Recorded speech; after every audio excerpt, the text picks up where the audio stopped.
Social media کے مطابق نا آج کل جنت جناب فیس بک وغیرہ پہ مل جاتی ہے، کیونکہ 10 لوگوں کو شیئر کرو جنت واجب، خانہ کعبہ کی پوسٹ لگاؤ اور اس کو لائک کرنے والا جو ہوگا وہ صحیح سچا مسلمان ہوگا، جو لائک نہیں کرے گا وہ کافر ہوگا۔ 10 لوگوں کو مسجد نبوی کی پوسٹ شیئر کرو جنت واجب ہو جائے گی۔ رمضان المبارک کی مبارکباد دو 40 لوگوں کو، 30 لوگوں کو اللہ جنت نصیب کرے گا۔ اور اگر میرا ایک چھوٹا سا سوال ہے،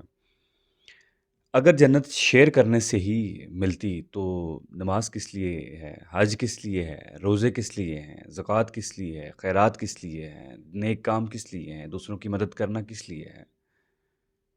ہم لوگ آج کل حقیقت میں کچھ چیزیں عملاً کرنے کی بجائے شیئر کا بٹن دبا کے نا بہت کچھ لے لیتے ہیں۔ اور میں نے ایک ویڈیو بنائی تھی کہ آج کل کے لوگ ویسے نہیں ہیں جیسے اسٹیٹس لگاتے ہیں، اور یہ حقیقت ہے۔ مجھے نہیں سمجھ آتی کہ لوگ خود کو کام کرنے کی بجائے شیئر کرنے پہ توجہ کیوں دیتے ہیں، چیزیں لگانے پہ توجہ کیوں دیتے ہیں، پوسٹ لگا دی بس، مبارکباد دے دی بس، کسی کا خیال کرے نہ کریں، کسی کا ساتھ دے نہ دیں، کسی کی ہیلپ کرے نہ کریں،